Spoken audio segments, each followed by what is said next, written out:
Welcome to Break the Needle. I'm your host, Adam Zivo, and I'm here to tackle Canada's problems with drugs, addiction, and crime.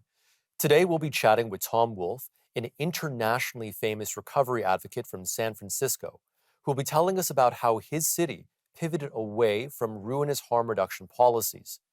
After many long years of decay and rampant public disorder, San Francisco is slowly returning to normal.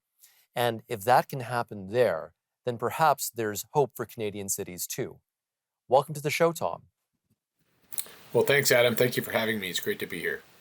So, Tom, part of the reason why you're seen as a credible voice on the North American drug crisis is that you've lived through addiction yourself.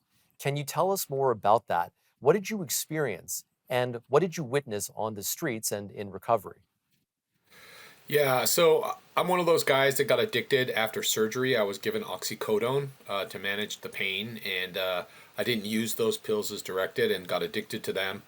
And then as I was running out, when I couldn't get more from my doctor, I went out to the street and started purchasing pills on the street. And this was back in 2015 when you could actually buy opioids on the street, like oxycodone and Percocet, etc.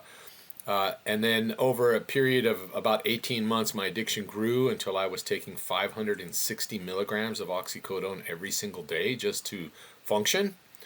But that was also very expensive, and I ended up bankrupting myself and my family. I lost my job, and I turned to heroin, which actually led to me becoming homeless on the street. And so I ended up living on the street for 6 months in 2018, badly addicted to heroin, and then later on fentanyl as it was arriving on the West Coast. And and if it wasn't for law enforcement intervening because of the negative behaviors that I was exhibiting on the street, i.e., committing crimes to support my addiction, and then being given an opportunity to go to rehab, I wouldn't be here talking to you today. So, what was life like for you at your lowest points? My lowest point, living on the street, uh, maybe, February, March, April 2018, basically hustling every single day to actually get enough money together to buy a $10 hit of heroin out there. So I would shoplift.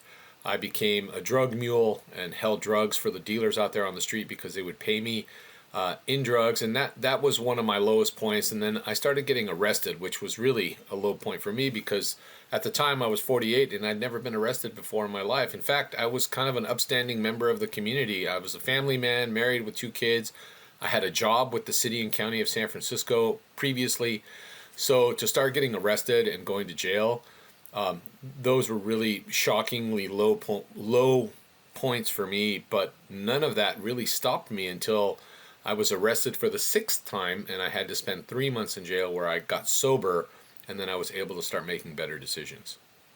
People assume that addiction is something that only certain people have to worry about, but the fact is that even upstanding citizens are vulnerable to the poisonous grip of opioids. Now, I'm wondering, how have the streets changed since you entered recovery? What's different now in the ensuing 7 years? Well, basically, the laws have changed. Like, we changed our policies locally and at the state level, which removed a lot of the guardrails around accountability for people that use drugs openly on the street. So we passed a proposition in 2015 called Prop 47 in the state of California, which reduced quality of life crimes like shoplifting and open air drug use to low level misdemeanors. And when that happened, it kind of opened the floodgates to unsheltered homeless people using drugs openly in broad daylight in front of children right there in our streets in our communities. And it also opened the door to rampant shoplifting, which in San Francisco was widely fueled by a couple of different things. One, organized criminal gangs, but also people struggling with homelessness that were also addicted to drugs that were stealing out of desperation so that they could sell their drugs kind of on the open black market that we have here in San Francisco to get money to buy their dope. And fentanyl, when it arrived in 2018 in San Francisco in earnest, really amplified that problem. So you had more drug users stealing more, using more openly, and then that created like a massive death event in which we've had 4,300 overdose deaths since 2020 in San Francisco. That's a great example of well intentioned policies having very negative and unintended side effects. We'll go more into that once we return from this break. and talk about the rise of harm reductionism in San Francisco.